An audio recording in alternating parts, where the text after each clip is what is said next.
Good evening from New York. I'm Chris Hayes. President Obama has just wrapped up a meeting with congressional leaders on how to respond to the deepening chaos in Iraq. In the hour-long session in the Oval Office, lawmakers reportedly pressured the president to force Iraq Prime Minister Nouri al-Maliki to step down over what they see as his failure to rein in the sectarian strife that's fueling the Sunni insurgency now bearing down on Baghdad. And as ISIS militants strengthen their control today over the nation's largest oil refinery, the Maliki government once again requested U.S. air support in the form of surveillance and drone strikes.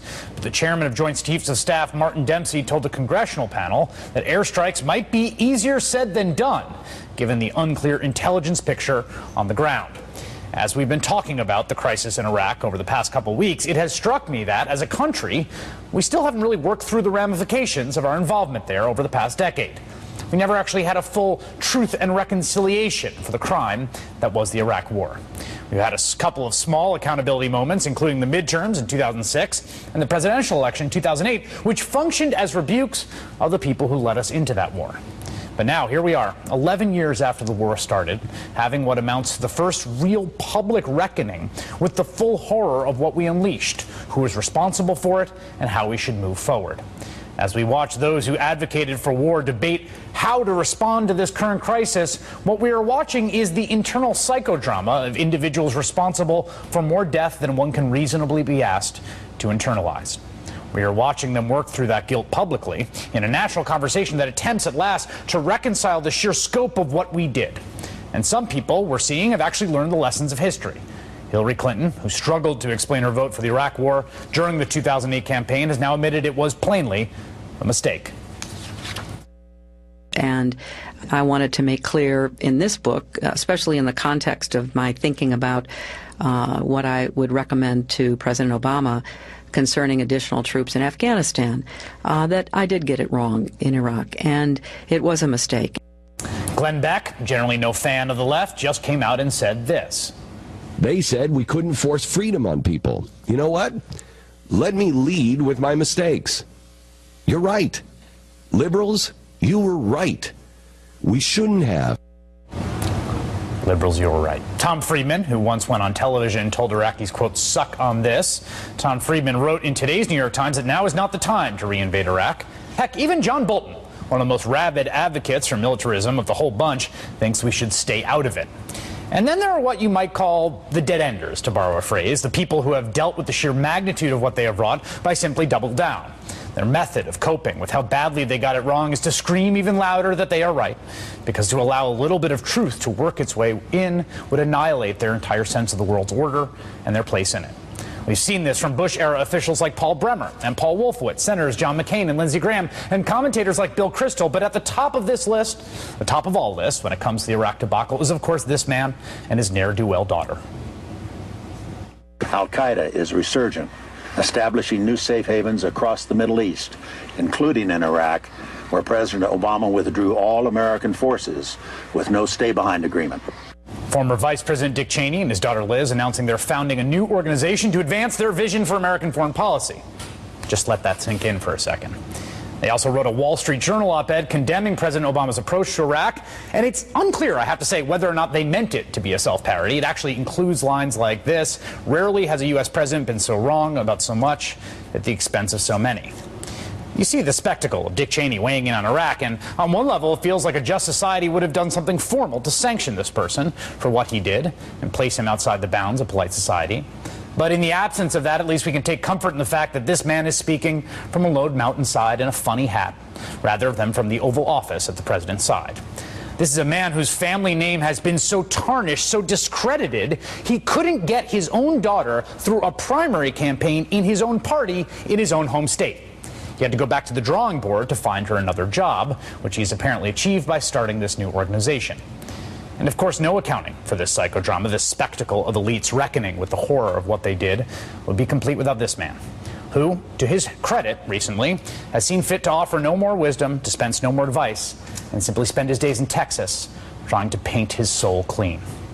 Joining me now, James Fallows, national correspondent for The Atlantic, someone who was a very open opponent of the Iraq War, wrote a series of fantastic, deeply reported articles in The Atlantic about the folly that it would be.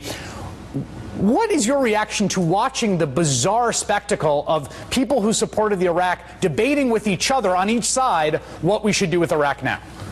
I think you're right. It is partly delayed discussion we haven't been having for a dozen years about the sides people took then. I think also you're right to give credit to former President George W. Bush for the dignified silence he's had during this time, and discredit to former Vice President Cheney. It's not so much that he's criticizing his successors. After all, Al Gore, as a former vice president, was criticizing the decision to go into Iraq in 2002. But the tone he's had and the lack of self-awareness is really quite something. And I think that there also is a question of bookers on our shows bringing in repeatedly people like Paul Bremer and Paul Wolfowitz, who were as responsible as anybody for how badly this whole thing went. That is quite remarkable, too. You know, there's a strange kind of meta debate has erupted as we've watched the situation in Iraq descend into chaos. And it's everything that's happening there. It's very hard to find good silver linings in the actual situation on the ground there. The conversation politically here about who has standing in this debate. And there are people making the argument that, hey, you can't just constrain the boundaries of debate, and people lose, and people might have been wrong once before, they might be right again. What do you say to that? Well, I had some experience with this. I put out a fairly ill-considered tweet a couple days ago saying, how about this as a working hypothesis? If you stump for the war, maybe we don't need your advice now. And I got all this mail from people saying, oh, it's the Stalag, you're going to lock up people who disagree. That's not my point. My point is that if you were really grossly in error on this particular topic, on the likely consequences of military operations in this country, then at least you should have a little bit of deference or a little bit of reticence in saying, okay, I was wrong then, but for other reasons, I think, you know, I can make a point now. So I think at least in the last couple of days, there's been some kind of shock awareness of why we were listening to Crystal, Wolfowitz, and Bremer opine on what to do in Iraq. And what's striking to me is that the structure of the arguments around this right now very much look like the structure of the arguments back then, in that there is this kind of temptation to advocate some immediate sort of intervention to deal with what is seen as an immediate problem. And in this case, it's a bad situation in Iraq. I don't think there's anyone who thinks that's not the case. And without asking the then what question, the then what question. And the then what question is the question that was failed to ask the first time around. You wrote this fantastic article called The 51st State about what the Iraq occupation might look like. That was precisely about the then what question. Do you think we've gotten better as a society at asking that question? I think there is some sobering effect of the last dozen years, and people looking at Iraq now, looking at Afghanistan and saying, for what have we lost these lives, sacrificed all the money and international standing and stains to our honor with Guantanamo and the torture and all the rest. So we maybe have been forced to some sort of that. And I think also it is, as you well know from this show and sort of the business of public opinion, there really is a almost irresistible compulsion. If you say, here is a problem, here's problem X, therefore we must have solution Y. And if the answer is there isn't really any good solution, or if there's a solution, it's not one that our cruise missiles and our drones and all the rest are likely to produce. And since we are so much better at the military aspect of things than almost anything else, it really is hard to break that circuit and say, well, here's a problem, therefore let's solve it with the main tool we have. You know, it's funny you mentioned that, because I was thinking about today that I was not working cable news in 2003 in the run-up to the last invasion, and now I do. And I do see how, you know, the images we show, which are these horrifying images of ISIS riding in with these black flags, terrifying, right? And there's a certain kind of frenetic excitement around a crisis and violence that even in a non-ideological sense, you wonder if that lays the groundwork for people to be thinking in terms of military intervention as the solution. Oh, and I think you're right. You've written about this, and there is the immediacy and the permanent crisis mode of cable TV, where you think people are suffering around the world, we have to do something. And the next stage of what will it mean if we take this step, is that going to really make a difference a week from now, a month from now? So there's a laudable part of this human desire to do something, in addition to sort of the crowd frenzy part, and the fact that as Americans in the 21st century, we know we have a military, and that's the main thing we have, so we're tempted to use it. But maybe we're seeing some resistance just based on what's happened over the past dozen years. I think we are. James Fallows from The Atlantic, it's always a pleasure. Thank you. Thank you, Chris. The greatest and most active dead-ender is, of course, John McCain, whose whole M.O. is that he's never actually learned anything. Every single crisis is proof positive of his worldview and demands the same aggressive response. There is one issue where McCain has recently changed his mind, however. The Arizona senator actually used to support closing Guantanamo. I believe we should close Guantanamo and work with our allies and work with our allies to forge a new international understanding on the disposition of dangerous detainees under our control. But now, in an apparent amazing reversal, he thinks that's where we should send Ahmed Abu Khatallah, the alleged ringleader of the attack of the U.S. consulate on Benghazi that killed 4 Americans. Khatallah was apprehended by the FBI and special forces over the weekend and charged in criminal court. The Obama administration announced that once U.S. officials finish interrogating him, Khatallah will face a civilian trial. Joining me now, retired Air Force Colonel Morris Davis, former chief prosecutor for the military commissions at Guantanamo Bay. And Colonel Davis, do you think it's a good idea to send Khatallah to Guantanamo? It's a terrible idea. It's, the worst thing we could do. I think the president made a wise decision here. Bring him to the U.S., try him in federal court, and let's close this chapter at Guantanamo and put it behind us. If we were to bring him to Guantanamo as opposed to try him in federal court, my understanding is, given the legal ambiguity about the detainees there, that if what you want to see is this man pay the price and have accountability for the crime he's alleged to commit, a civilian trial is much more likely to both ensure that in a speedy fashion than the morass that is Guantanamo. Yeah, Chris, back in September of 2006, there were 14 men that were transferred from the CIA to Guantanamo. Of those 14 men, there's one that's been convicted and sentenced, and that was Ahmed Gilani, who was convicted and sentenced in federal court. The other 13 men that got off the plane with him that day are still in legal limbo at Guantanamo. Khalid Sheikh Mohammed is in court this week on hearings that began 3 years ago, and there's still not a trial date. So I predict, if this case goes forward in federal court, it should be wrapped up within a year. If it goes to Guantanamo, it could be sometime next decade at the rate things have been moving down there. Do you sense backsliding? Well, first of all, do you support closing Guantanamo?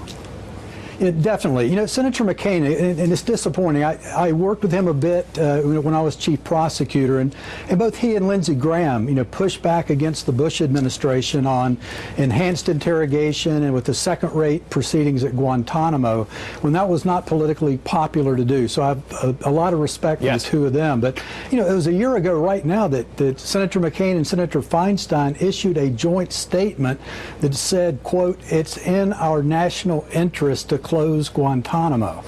So that was a year ago. Things haven't gotten better over the past year, so it just makes no sense. Yeah, can you square that stated belief by Senator McCain that it's in our national interest to close Guantanamo with the idea that we should bring a new detainee to Guantanamo? No, it's been a disaster. I mean, our allies and our enemies alike have condemned Guantanamo, and we've had some progress over the last few years at getting detainees out of there and beginning the process of closing it down. So at this point, to add to the population by taking Khatallah there makes no sense, and it accomplishes nothing. I mean, we picked Guantanamo because there were some in the Bush administration that thought it was outside the reach of the law. So to them, it was the perfect place to take people to be exploited for intelligence. And that's back when you had the J. Bybee memo that said anything short of the pain equivalent of death was acceptable. But all that has changed. Organ failure, I should note. The pain equivalent to organ failure or death. But all that's changed. I mean, Guantanamo, it turned out, was not a law-free zone. The courts have said they have a right to an attorney and a right to, to habeas corpus in federal court. Senator McCain himself in 2005, passed the Detainee Treatment Act that banned the enhanced interrogation techniques. So there's really nothing to be gained by taking Khatallah to Guantanamo other than perhaps making some, political point to try to paint the president as weak. But there's nothing you could do at Guantanamo that you can't do on board a ship or on U.S. soil. As former prosecutor there, we saw people angry about the release of the 5 Taliban figures in the swap for Bo Bergdahl. What is the likelihood, you think, of people returning to battle, and what do you say to people that are scared of that? Well, certainly over the past 12 years, there's been a lot of pandering, to fear, and a lot of profit made off of fear-mongering. Again, you can't guarantee that no one is going to return to do bad things. I mean, if we're waiting for the risk to be reduced to zero, we'll never get there. Right. But I think we've got to take some calculated risks to try to mitigate the potential for harm. I think the president has done that. I think it was a good move to send the 5 back and get Bo Bergdahl back home. Retired Air Force Colonel Morris Davis, thank you. Sure.